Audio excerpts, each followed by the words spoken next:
guys, so we're here at Universal Studios Hollywood. So let's go inside and see what it's all about. On this episode, we'll see everything the new Super Nintendo World has to offer. Is Bowser's Challenge really worth all the hype? And why I consider Toast Toast Cafe the best theme park food I've ever had. By the way, if you could take the time to smash that like button, it would really help out the channel. So let's get started. In May 2015, Nintendo announced a partnership with Universal to create a Mario-themed area at their Universal Studios theme parks. The first concept image of Japan's iteration was unveiled on December 12, 2016. On January 13, 2020, Universal revealed the interactive power-up bands and released a music video using the song We Are Born to Play. I can't tell you how many times I've listened to that song. It gets me pumped every time. Initially planned for completion before the 2020 Summer Olympics, the global lockdown delayed the opening for another year. Universal Japan finally opened the doors to Super Nintendo World on March 18, 2021, and the rest was history. Almost 2 years after Japan's Super Nintendo World opened, it finally crossed the ocean to find its place in Hollywood, California. Okay guys, so we're finally in here at Universal Studios. We just passed through these metal detectors. And here we are, the famous globe.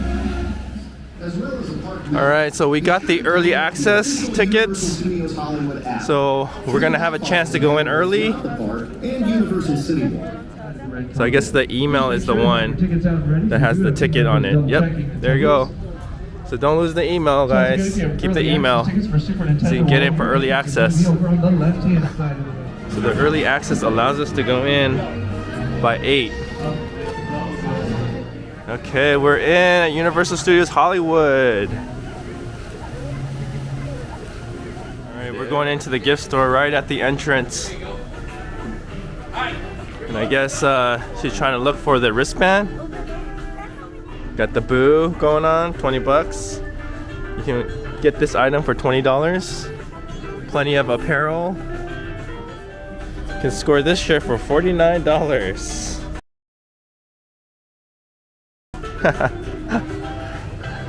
Make sure you buy your Mario gear before you come. Save yourself some money. Luckily, they were selling the power-up bands behind the counter.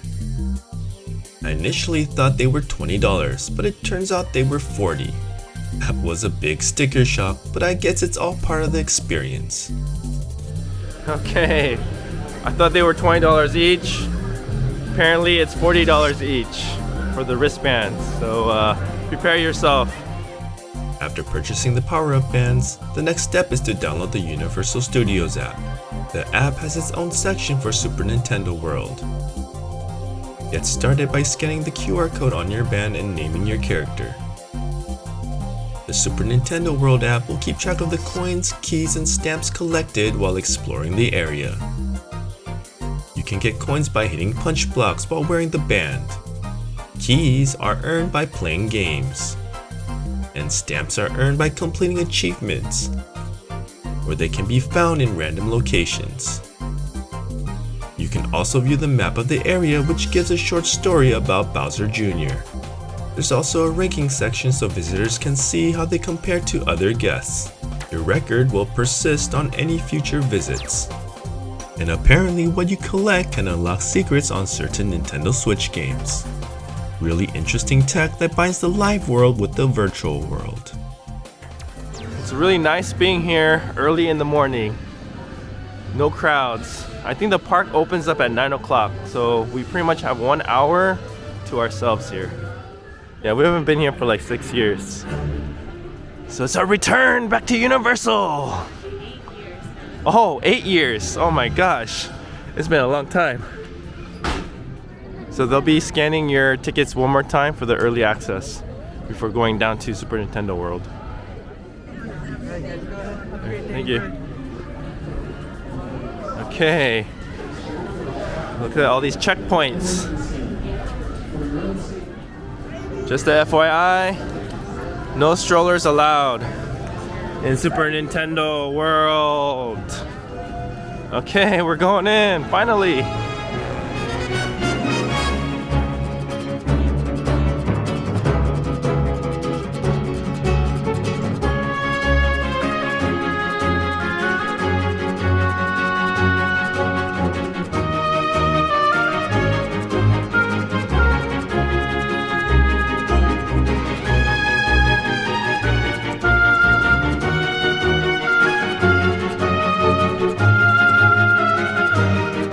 We immediately went on the only ride at Super Nintendo World, Mario Kart Bowser's Challenge. As you enter, there will be 3 lines: the handicap, regular line, and priority line up the stairs. While walking through, I was instantly transported into a Super Mario Bros. Level. The line is really well made. When you go up to the 2nd floor, there was a real-life Bowser's Castle. I can't believe the amount of detail that was put into everything. It was all so immersive. It's like a 3-dimensional screen. It's actually making me dizzy. Alright, so bad news for us. It's been technical difficulties for the last 30 minutes. He's spazzing out. He's spazzing out with excitement.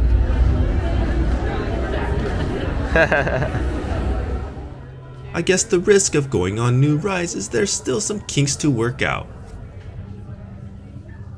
Alright, so it looks like we're going to be getting priority passes because there's technical difficulties. So we're going to have to come back and then hopefully we'll get to come here pretty quick without waiting in line. We came back a few hours later through the priority line. Before going on, you'll get the headpiece of the AR visors to wear. There's a knob on the back you can twist to adjust the size. The AR glasses will magnetically attach to the visors once on the ride. Bowser's Challenge is a groundbreaking experience with cutting-edge technology. It's a dark ride and game all in one package. If you have the power-up band, scan it on the wheel so you can store a record of your score. There are up to 4 guests per cart and they all work together. Inside the AR goggles, you'll see arrows that will prompt you to turn the wheel either right or left. Done correctly, you'll get points. If everyone in the car synchronizes, you'll receive additional points. There will also be bad guys that can only be seen with the AR goggles. Aim at them by looking at their direction and press the button on the wheel to throw a shell. But make sure not to hit the good guys or you'll lose a point. You also don't have unlimited shells, so you'll have to grab them as items while on the ride. The coordination of turning the wheel, grabbing shells, and shooting down bad guys really puts your multitasking skills to the test. It will definitely take many visits to even get good at this game, a lot of replayability.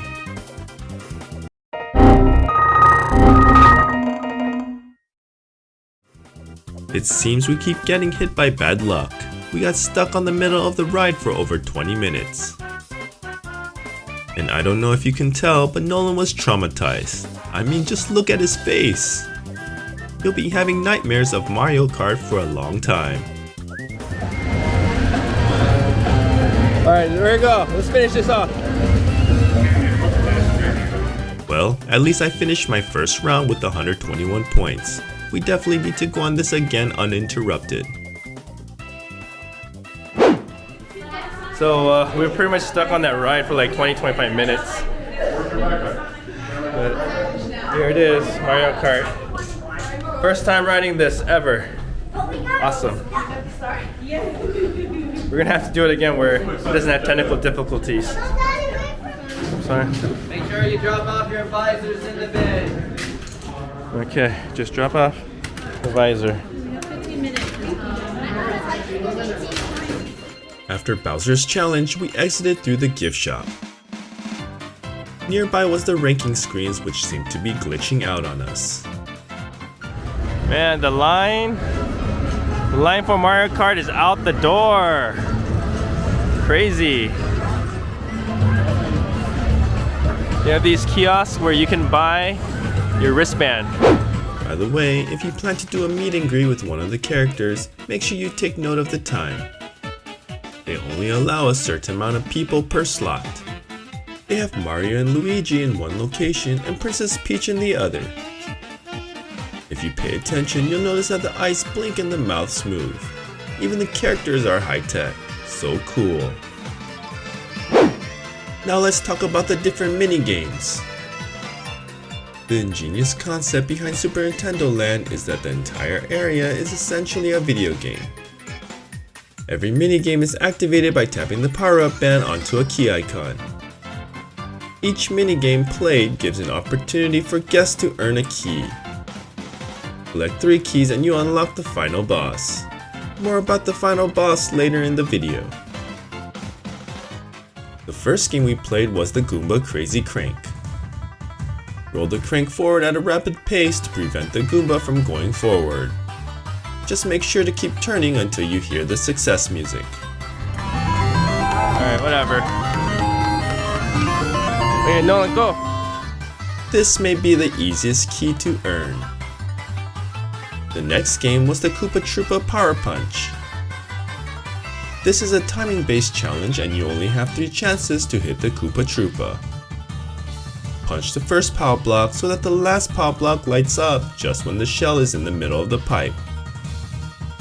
After you tap the power-up band on the key, pay careful attention at the speed each power block flashes. I saw a lot of fails on this one. We then went to the Piranha Plant Nap mishap.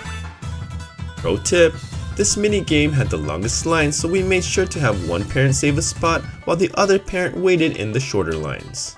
This made it so we played all the mini games in about an hour. When it begins, players have to slam alarm clocks when they ring.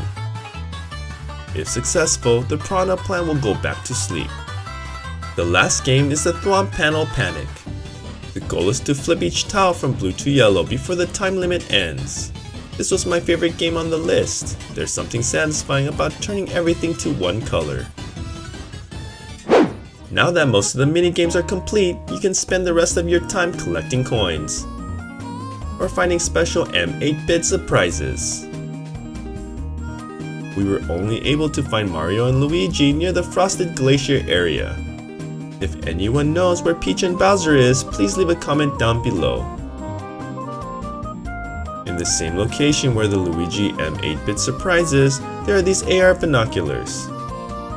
When you look through them, it'll superimpose Nintendo characters onto a live recording. The silver knob on the side allows you to zoom into areas on the viewfinder. Doing this reveals special cutscenes. We were able to find the airship, but I heard you can also search for Rosalina and Pikmin. I heard rumors that the different cutscenes appear randomly throughout the day. And if you have the power-up band, to register your session, wait for the screen to turn black.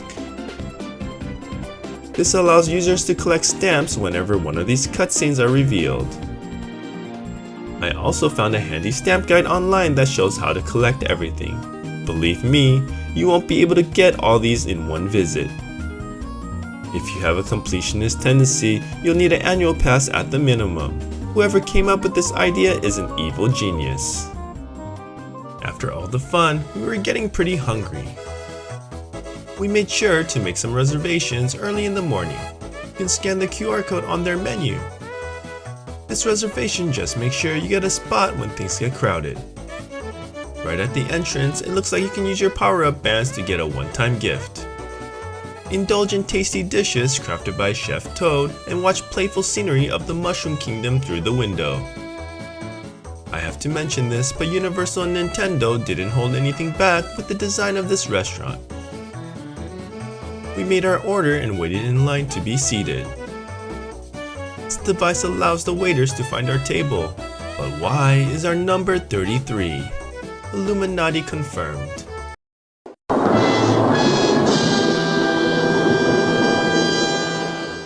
For the beverage, we tried the Superstar Lemon Squash.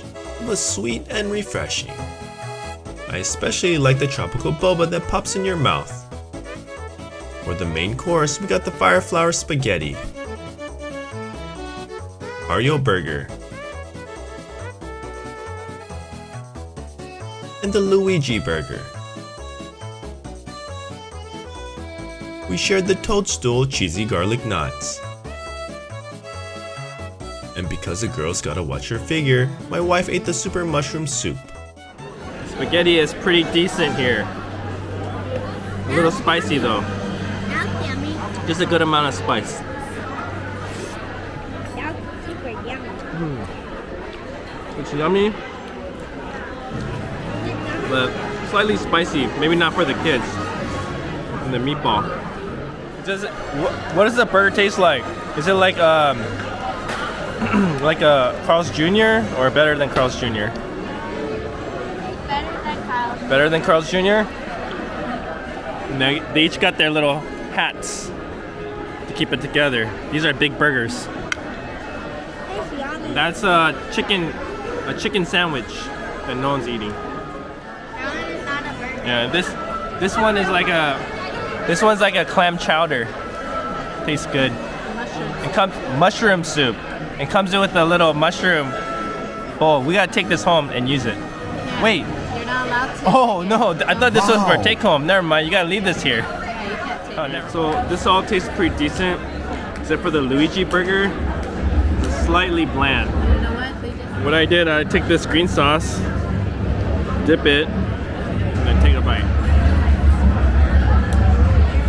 And for dessert, we got the question block tiramisu. I just have one bite and I'll give the rest to the kid. Eat it. How's it taste?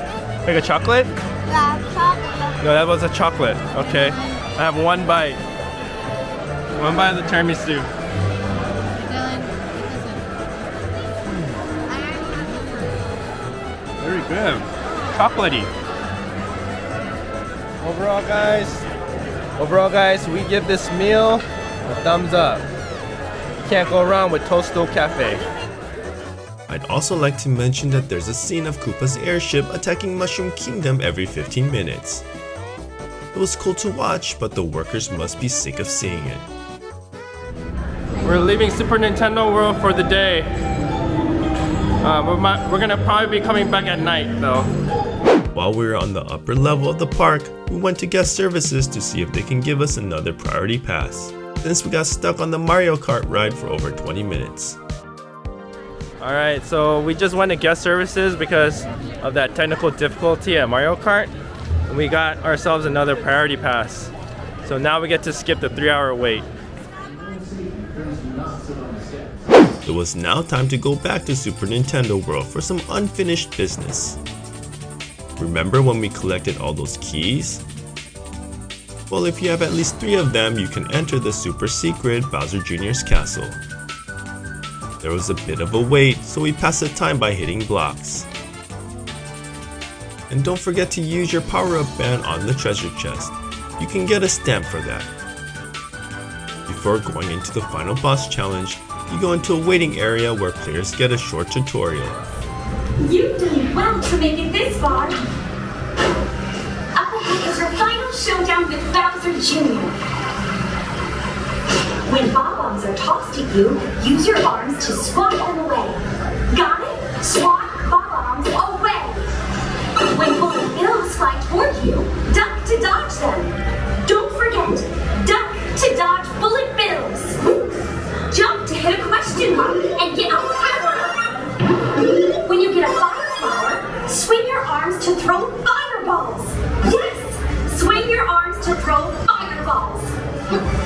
Now go forth, defeat Bowser Jr., and reclaim the golden mushroom. Good luck, heroes! When you enter into the main room, your shadow gets projected onto a wall and you're literally playing a full-body Fruit Ninja.